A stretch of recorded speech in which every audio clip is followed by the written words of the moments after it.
How could a woman who once poured wine for weary travelers in a roadside inn come to stand among the rulers of Rome, her face struck onto imperial coins from Britain to the borders of Persia?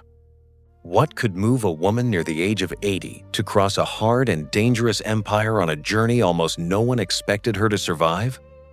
And why, 17 centuries after her death, do the places her feet once touched remain the most visited holy ground in all of Christianity?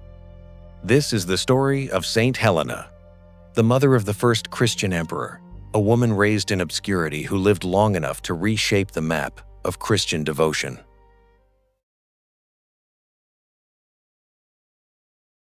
Somewhere along the Nicomedean Gulf, in the province of Bithynia in Asia Minor, a girl was born into the lower ranks of the Roman world around the year 248. The town was called Drepanum, a modest place her son would one day rename in her honor. Though on the day of her birth, no one imagined such a thing. Her family left behind no record of wealth or standing. Saint Ambrose of Milan, writing decades after her death, remembered her as a stabularia, a woman who worked in an inn or tended its stables, pouring drinks and keeping rooms for the travelers who passed along the roads of the empire. History has scrubbed away even her parents' names, and that silence tells its own truth, because Helena came from exactly the kind of family the powerful never bothered to remember. Later ages could not accept beginnings so plain for so great a saint. Medieval chroniclers in England spun a story that made her the daughter of a British prince, born in the town of Colchester, yet historians have long dismissed that tale as invention with no foundation in the records. The real Helena was Greek, born in the East, shaped by hard work rather than royal blood, and there is a quiet dignity in that fact that no legend could ever improve. Her life turned the day a Roman officer crossed her path. His name was Flavius Constantius, later called Constantius Chlorus, a soldier of Balkan origin climbing steadily through the ranks of a fracturing empire. How they met, we cannot say with certainty, though the oldest accounts place their meeting at the very inn where she worked. What we know is that Helena became his companion, whether as wife or as a consort of lower standing, the sources still dispute, and that from their union came a single son. That son was born in the city of Naissus, in the region that is now Serbia, around the year 272, and they named him Constantine. No trumpet announced his arrival, and no prophet stood at the door to mark the child who would one day change the course of the Western world. For now, he was simply the son of a soldier and an innkeeper's daughter, raised in the shadow of army camps and long marches. Helena poured herself into that boy. Through the uncertain years of his childhood, while Constantius chased campaigns and promotions across distant provinces, she remained the steady presence at his side, teaching him, watching him grow. Binding her hopes to his future, she could not have known what he would become. She knew only that she loved him, and that in a world where women of her class held almost nothing of their own, this child was hers to raise and to shape. What she could not yet see was the storm already gathering on the horizon of her small happiness, a blow that would test whether her quiet strength was real or merely untried.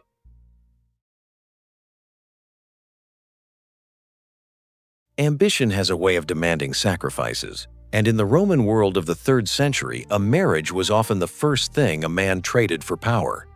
As Constantius rose toward the summit of the empire, the men who ruled Rome offered him a place among them, but the offer carried a price. Around the year 289, he set Helena aside and married a woman named Theodora, the stepdaughter of the Western Emperor Maximian. That new union tied Constantius to the imperial family and cleared his path to become one of the 4 rulers who would soon divide the Roman world between them. For Helena, the arrangement was a quiet catastrophe. She had given Constantius a son and years of her life, and now she was discarded so that a more useful marriage could take her place. Roman law and custom offered a woman of her station little protection, and even less sympathy. She had no family of rank to defend her, no fortune to fall back on, and no voice in the councils that decided her fate. In the space of a single political calculation, she went from the companion of a rising general to a woman entirely alone. the records fall almost completely silent about the years that followed, and that silence is its own kind of testimony. For roughly 2 decades, Helena disappears from history, and we do not know where she lived or how she supported herself. We know only that she endured, carrying the ache of rejection through the long middle years of her life, while the man who had left her climbed higher and higher toward the throne. Her son, meanwhile, was taken far from her side. The young Constantine was brought into the imperial court in the east, kept close to the emperors Diocletian and Galerius, half-honored guest and half-hostage, a living guarantee of his father's loyalty. A mother who had poured everything into one child now had to watch that child grow up among powerful men who might raise him up or destroy him as their politics required. Many people would have grown bitter in years like those. Helena had every reason to curse the empire that used her and threw her away, every reason to let resentment harden into stone. Yet when she finally reappears in the light of history, there is no trace of that poison in her. Whatever she suffered through those hidden decades, she seems to have carried it without letting it deform her soul, and that quiet endurance would later become one of the clearest marks of her holiness. The wheel of Roman power, though, was about to turn in a direction no one had predicted.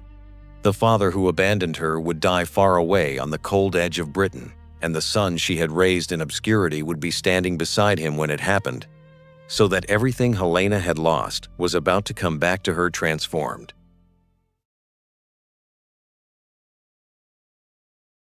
In the summer of the year 306, in the far northern city of York, on the island of Britain, the Emperor Constantius Chlorus died.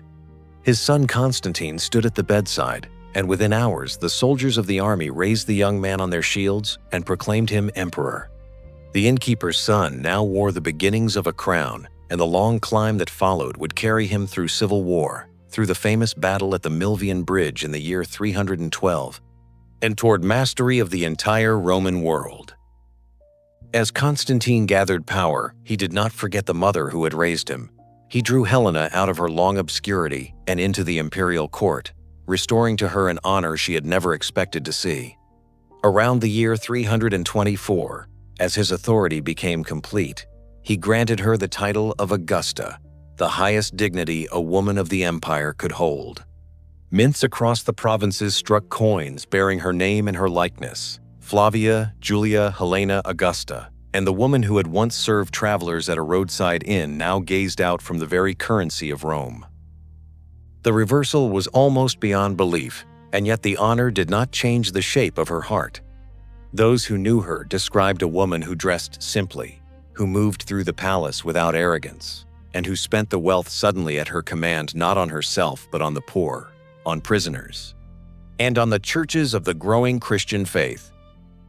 That faith had entered her life through her son. The early historian Eusebius, who knew the imperial family, records that Constantine led his mother to Christianity, and that she embraced it with the whole force of her nature when she was already past 60 years of age.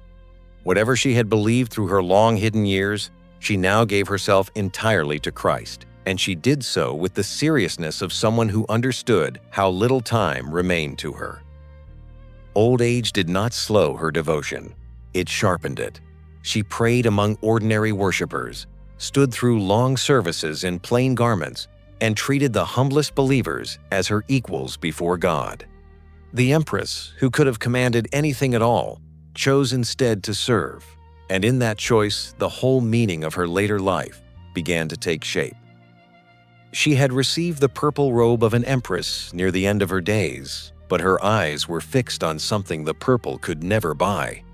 Rome had handed her back everything the world once took away, and now Helena would spend what remained of her strength giving all of it to God, with the greatest work of her life still waiting for her in a land she had never seen.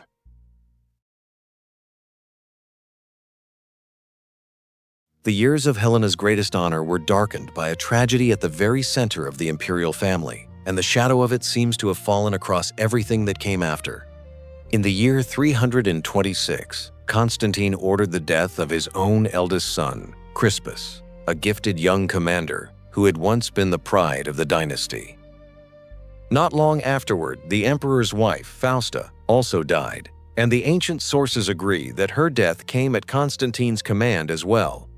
The reasons behind these killings were buried by the very people who recorded them, and historians still argue over what truly happened inside the palace that year.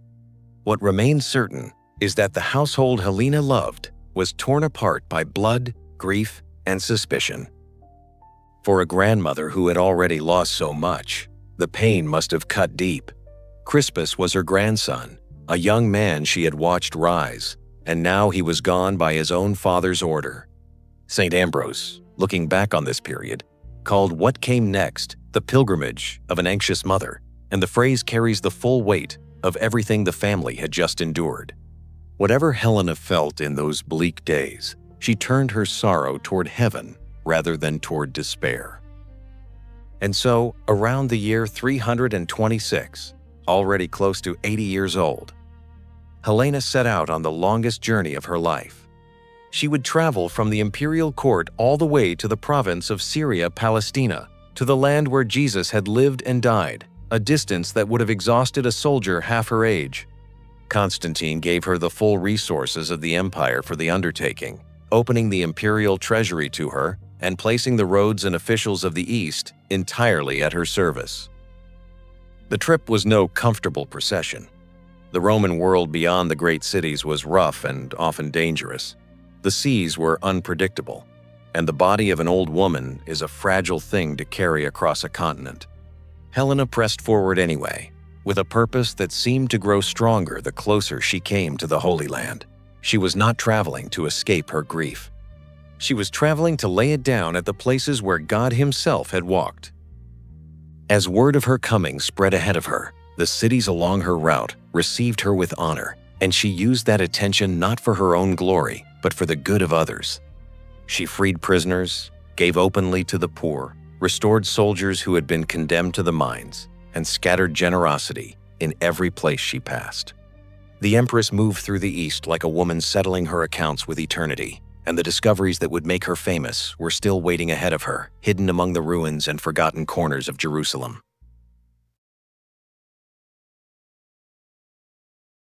When Helena reached the Holy Land, she found the sacred sites of the faith neglected, buried, and in some places deliberately defiled. 2 centuries earlier, after crushing a Jewish revolt, the Emperor Hadrian had raised pagan temples over several of the spots most holy to Christians, including the hill of Golgotha and the tomb where Jesus had been laid. Time and empire had worked together to erase the memory of Christ from the very ground where He suffered, and Helena arrived, determined to reclaim it. Her work in those months left marks that still stand today. The contemporary historian Eusebius, writing within a few years of these events, records that Helena founded a church at Bethlehem over the cave revered as the place of Christ's birth. The sanctuary we know as the Church of the Nativity. On the Mount of Olives, at the site connected with the Lord's ascension into heaven, she raised a second church that came to be called the Eleona. Both of these foundations Eusebius credits to Helena directly, and both remain among the oldest continuously honored churches in the entire Christian world. At Jerusalem, the greatest project of all took shape. Constantine had already ordered that the temple of the goddess Venus be torn down from the site of Golgotha and the nearby tomb, and that the ground beneath be cleared and searched. From that clearing rose the Church of the Holy Sepulchre. Built over the place Christians believed to be both the site of the crucifixion and the empty tomb of the resurrection. Eusebius attributes the command for that church to the emperor himself, and Helena's presence in the city during the work bound her forever in memory to the holiest church in Christendom. It is here that history and tradition part ways, and honesty requires us to mark the line clearly between them. According to an account that first appears roughly 70 years after Helena's death, in the preaching of Saint Ambrose and the histories of Rufinus and others who followed, it was Helena herself who discovered the true cross of Christ beneath the ruins at Golgotha. The story tells how 3 crosses were unearthed together with the wooden sign that had hung above the Lord's head, and how the true one was recognized when a gravely ill woman was healed the instant she touched it. Later versions of the account added the finding of the nails and other instruments of the Passion. Those who value the truth should know that the earliest and closest witness, Eusebius, who describes Helena's pilgrimage in careful detail, says nothing at all about her finding the cross. The link between Helena and the true cross belongs to a tradition that grew in the generations after she died, cherished by the faithful and repeated for centuries, yet not recorded by the one historian who stood nearest to the events. What the ancient sources do agree upon is simpler and still deeply moving. Helena went to the Holy Land. She restored the sacred places, and she built churches that turned the ground of the gospel back into a home for prayer. Whether or not her own hands ever touched the wood of the cross, she gave the Christian world the very places where it would kneel for the next 17 centuries. Her pilgrimage complete, the old empress turned her face toward home, though home for Helena was no longer any city of this earth.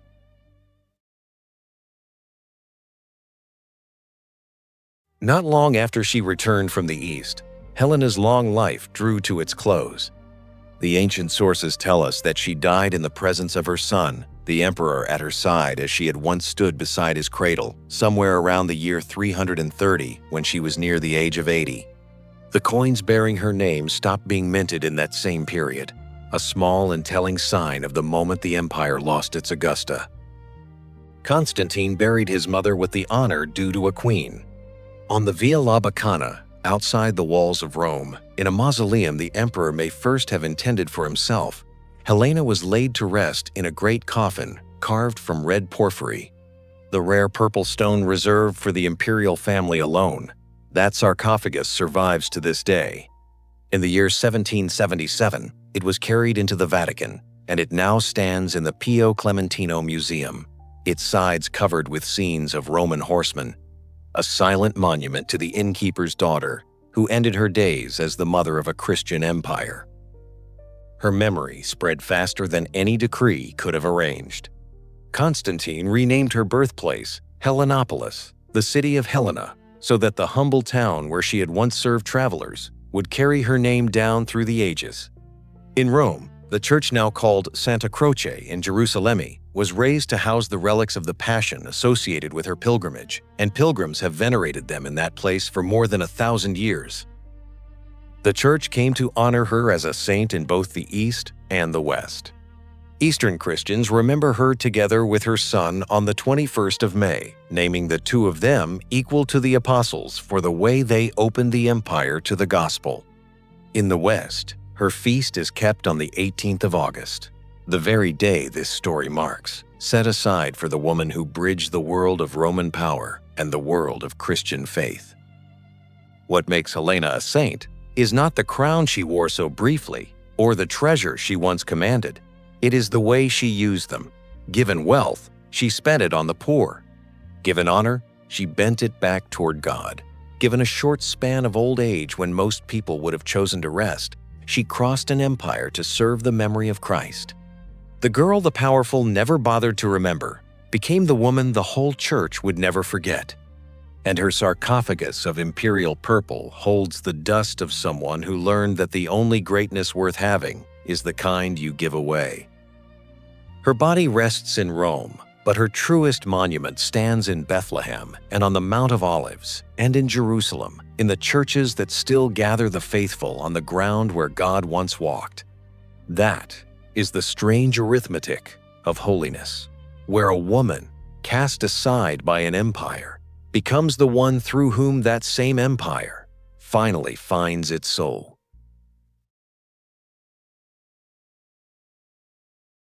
"17 centuries later, Helena belongs most of all to the people whose lives resemble her own.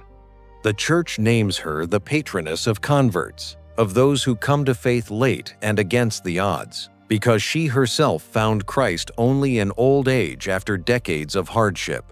She is invoked by people trapped in difficult marriages and by the divorced and the abandoned, since she knew what it meant to be set aside by the very person she had trusted most.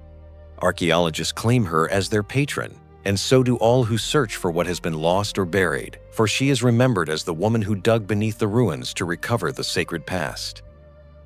Her life speaks to anyone who has been told that their beginnings are too low, their wounds too deep, or their years too far gone for God to do anything great through them.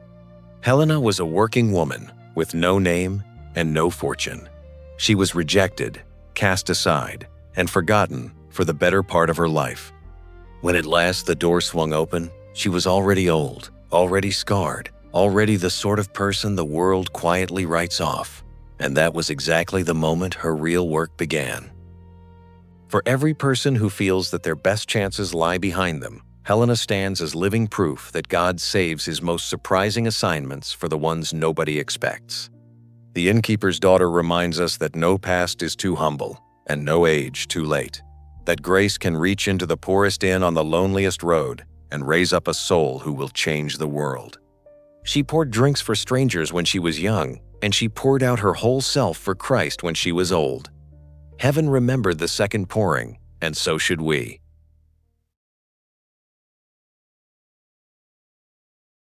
Saint Helena, humble servant who rose from an inn on a forgotten road to the honor of an empire. We come to you today carrying our own hidden burdens and our own quiet hopes. You knew what it was to be loved and then abandoned, to be lowered and then lifted, to bear sorrow through long years, while trusting that God had not yet finished writing your story. Teach us the patience you learned in those hidden decades, and the humility you kept even when the whole empire bowed before you. You spent your final strength searching out the holy places of Christ and giving away everything you owned to the poor and the forgotten. Kindle in us that same generous fire, so that whatever honor or wealth or time we are given, we may bend all of it toward God and toward those who suffer. Watch over everyone who comes to faith late in life, over the abandoned and the divorced, over converts and seekers, and over all who fear that their beginnings were too small for grace. Show them, as your own life showed the world, that God delights to raise the lowly. And when our own journey nears its close, when our strength is spent and our work is finished, grant that we may face that hour as you did, with our eyes fixed on the cross and our hearts at peace. Lead us, at last, to the place your pilgrimage was always seeking, the eternal Jerusalem, where the sorrows of this life are healed and the humble are crowned forever. Saint Helena, mother of an emperor and servant of the King of Kings, pray for us. Amen.